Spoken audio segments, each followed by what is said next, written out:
nuestras páginas web es que incorporemos, y esto es una recomendación,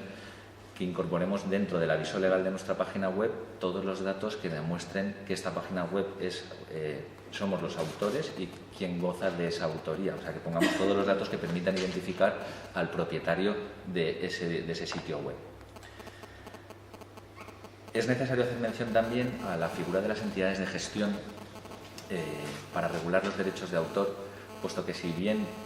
siempre pensando desde el punto de vista patrimonial, los derechos morales son personales, no cabe la posibilidad, como ya ha dicho Ana, de que puedan ser transmitidos, ni inter vivos ni mortis causa, pero lo que son los derechos de carácter patrimonial sí que cabe esa posibilidad de que pueda ser transmitido o que pueda ser gestionado por terceros. Por lo tanto, nos encontramos con que el propio autor puede ser quien gestione sus propios derechos de autor o puede encomendar esta labor a una entidad de gestión. Como ya he dicho, solamente aquellos que tengan carácter patrimonial. Estas asociaciones no tienen carácter ánimo de lucro, se constituyen como asociaciones puras, no tienen ninguna característica especial, no tienen el carácter de ser públicas y se dividen en dos formas diferentes. Aquellas que lo que hacen es que protegen determinados tipos de obras, como puedan ser de carácter musical, coreográfico o plásticas, o pueden proteger a determinados tipos de titulares, como puedan ser artistas, productores, músicos, etc. La finalidad que al final cumplen estas entidades de gestión es la de poder gestionar, la de que se pueda realizar una cesión de estos derechos de autor que tenemos a estas entidades de gestión para que ellos puedan ser quienes se encarguen, por un lado, de recaudar aquellos beneficios económicos que se pueda recibir de la obra y luego distribuírselo a los autores que se encuentren dados de altos en estas entidades de gestión, y por otro lado puede realizar también, o su labor es la de realizar labores de protección, de defensa de estos autores en aquellos supuestos en los que se pueda detectar por parte de la entidad de gestión que puedan existir algún tipo de infracciones o de ataques. Ellos también tienen esa labor de disuadir y luego de poner en conocimiento de la existencia de estos ataques y que se pueda perseguir a las personas que los hayan realizado. De forma muy breve os dejo aquí los diferentes ejemplos de entidades de gestión con las que nos encontramos en España. La más conocida puede ser SGAE, pero vemos que dependiendo de la tipología de las obras o de los autores que estamos tratando, existen diferentes entidades de gestión. Entrando a valorar ya qué nos protege cuando somos autores de una obra y la ponemos en la red, la normativa es amplísima, tanto desde el punto de vista europeo como desde el punto de vista nacional. Y de hecho, si entramos en cada una de las tipologías, como puede ser, por ejemplo, protección de obras literarias, protección de obras musicales, esta normativa es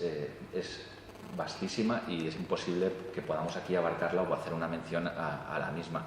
Pero con carácter esencial, indudablemente, la Ley de Propiedad Intelectual, que por cierto ya ha sido aprobado el texto que entrará en vigor el 1 de enero del año 2015 de la nueva Ley de Propiedad Intelectual, que no se libra de muchísimas críticas porque las valoraciones que se hacen es que realmente esta Ley de Propiedad Intelectual no viene a solucionar los problemas existentes en la actualidad. Y luego, junto a ellas, nos encontramos con la Ley de Competencia Desleal. Luego os pondremos unos ejemplos de problemas que están habiendo en la actualidad, en el día a día en la red, donde la competencia desleal es una de las cuestiones que se están planteando por determinados colectivos a la hora de trasladar las intrusiones o los ataques que están sufriendo. Indudablemente el Código Penal contempla para algunos supuestos la pena de prisión, en concreto el artículo 270, como luego analizaremos también aquellos supuestos en los que indudablemente se exige el requisito de que exista un ánimo de lucro en aquellas actividades que se desarrollan causando ataques a los derechos de autor. Y en último lugar, no menos importante, la Ley Orgánica sobre Protección Civil de Derecho al Honor, la Intimidad y la propia imagen. Esta ley goza de especial importancia porque no solo muchas veces actúa de forma conjunta con la Ley de Propiedad Intelectual. Ana pondrá luego algunos ejemplos muy actuales donde concurren la Ley de Propiedad Intelectual y el derecho a la imagen, sino que en algunos supuestos incluso llega a solapar esta ley a la Ley de Propiedad Intelectual. Entramos ya en temas más de actualidad, donde podemos observar cómo los derechos de autor ante nuevas plataformas que están en pleno auge, generan muchas preguntas. Y es el tema de las redes sociales. ¿De quiénes son los contenidos que se encuelgan en las redes sociales? En Twitter, Facebook, Instagram, YouTube. Pues bueno, la verdad es que lo que tenemos que tener siempre claro es que cuando nosotros estamos colgando cualquier tipo de información en una red social, aunque no nos consideremos como artistas o como creadores y nos comportemos como simples ciudadanos, todo aquello que estamos colgando en las redes sociales, únicamente lo que hacemos es que estamos publicando. El hecho de que publiquemos no supone que estemos realizando una cesión de nuestros derechos, de autor. Y por ejemplo, os planteo aquí la pregunta, ¿un tuit es una obra? O sea, cuando nosotros publicamos un tuit en Twitter o en Facebook, ese texto o esa foto o lo que sea que estemos colgando en Twitter se considera como una obra a los efectos de gozar de protección conforme a la ley de propiedad intelectual. Pues pongo aquí el ejemplo de un libro, Las perlas de Tweet y de la red, un libro francés que editó la editorial Larousse y que una vez lo publicó se encontraron con el problema de que muchos autores, entre comillas, porque eran ciudadanos normales que habían publicado determinadas fotografías o determinados textos en Twitter, se habían encontrado con que habían sido citados en este libro sin hacer mención al autor, o en algunos supuestos incluso siendo anónimos. Luego apareció el autor reclamando la autoría porque la podía demostrar y tuvieron que retirar del mercado este libro. Si bien todo lo que os he dicho de que el hecho de publicar no supone una cesión de derechos, también tenemos que tener cuidado con el concepto del derecho de autor una vez aceptamos dentro del alta en cualquiera de estas redes sociales el apartado de licencias de derecho de propiedad intelectual. Porque en estas redes sociales, cuando nos estamos dando de alta, sin darnos cuenta estamos aceptando unos avisos que conllevan el que estamos cediendo, no en exclusiva, pero que estamos cediendo nuestros derechos de autor al dueño de las redes sociales, para que dentro de esas redes sociales o de forma conexa a ellas, tanto el titular de la red social como otros usuarios puedan hacer uso de nuestras obras o de nuestras creaciones. Con lo cual tenemos que tener mucho cuidado en este aspecto. No sé si se verá muy bien, os pongo ejemplos de Facebook, Twitter, Google, YouTube, Instagram. De hecho, Instagram tuvo la particularidad de que fue comprado por Facebook y en su política de privacidad, en su contrato de aceptación de la política y del régimen que regulaba el alta en esta red social, suponía el que automáticamente se estaban cediendo todos los derechos y dadas las protestas que hubieron, tuvieron que retirar esta posibilidad. Por lo tanto, por nuestra parte, no solo ya a los autores como artistas, que podría ser a quien va dirigida esta conferencia, sino también a cualquier usuario normal y corriente, realizamos 3 consejos fundamentales.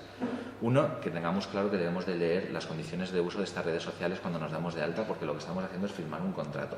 En segundo lugar, que si además de ser un usuario normal, un ciudadano, somos un artista o un creador, tenemos que tener en cuenta que si lo que pretendemos es dar visibilidad a nuestra obra, por ejemplo, a una fotografía, porque somos fotógrafos, es preferible adoptar o seguir otro tipo de caminos mucho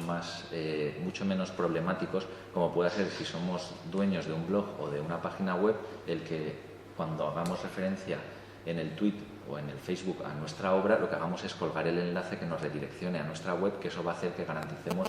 el que nuestros derechos de autor quedan protegidos y que nadie pueda hacer un uso indebido. Y sobre todo el que tengamos en cuenta que cualquier contenido de carácter original que salga de nuestro intelecto o de nuestra creatividad y capacidad artística,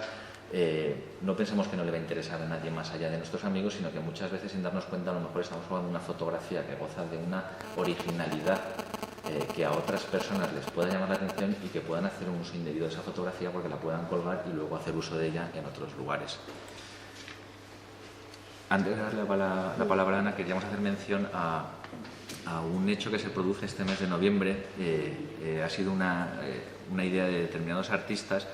que, dado el volumen de publicaciones que se están haciendo a través de todas las redes sociales y de Internet, en cierta forma protestan porque se ha perdido un poco el carácter original, ha perdido el significado de todas estas obras, porque hay tal cantidad que ha perdido su razón de ser, y han decidido hacer como una huelga durante el mes de noviembre donde no van a hacer ningún tipo de actualización en la que cuelguen ilustraciones, fotografías o diseños que hayan realizado. Dentro de lo que es la propiedad intelectual en la red, Ana va a pasar a hacer mención a lo que serían las figuras que nos permiten el que podamos crear elementos disuasorios o que eviten el que podamos sufrir ataques a nuestra obra, y por lo tanto va a hablar de las licencias de difusión. Vale, pues como he comentado antes y como comentaba José,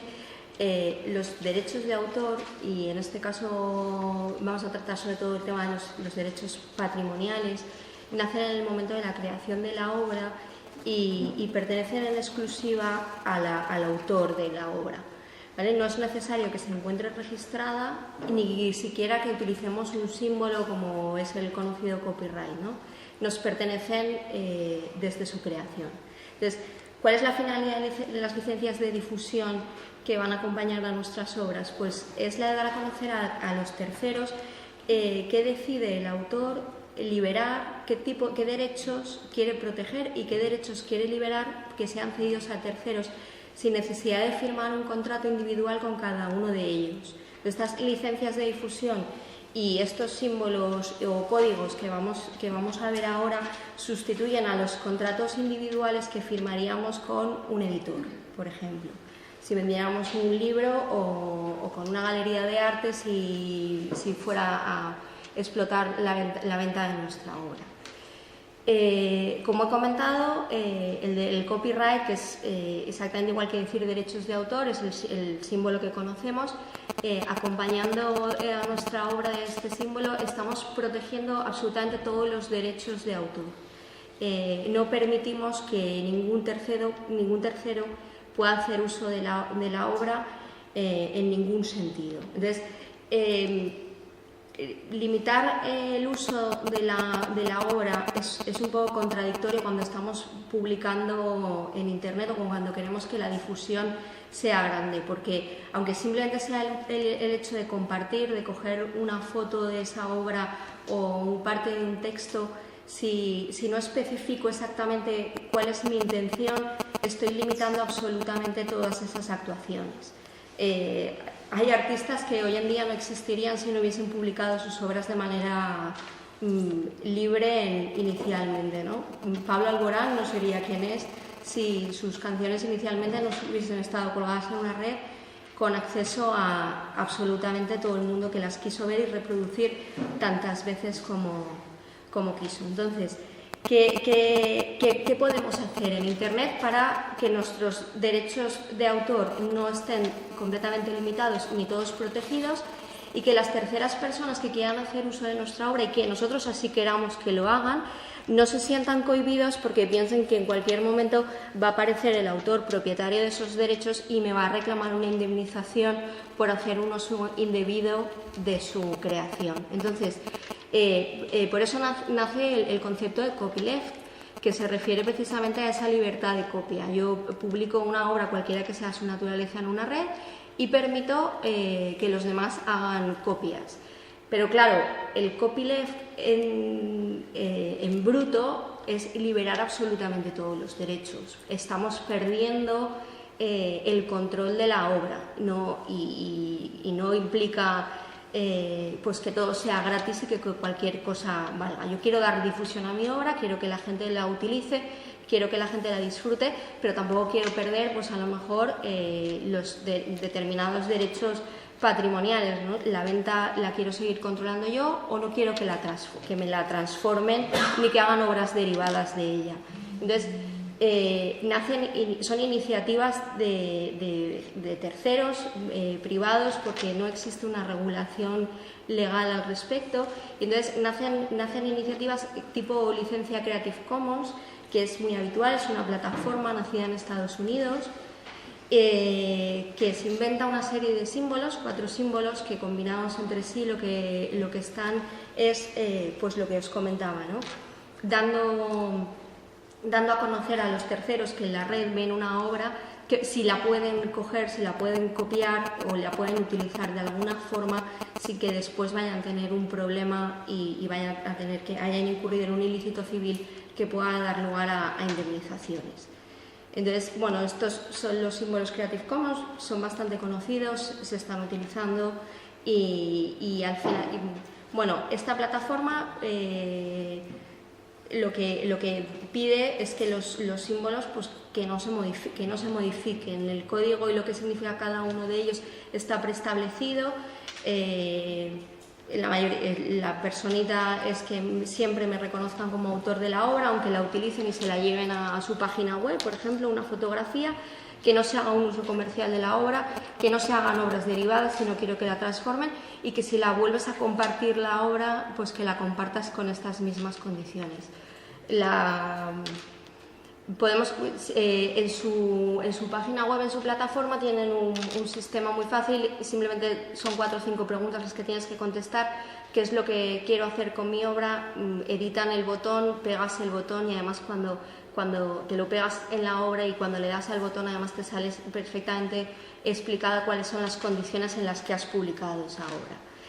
Y viene a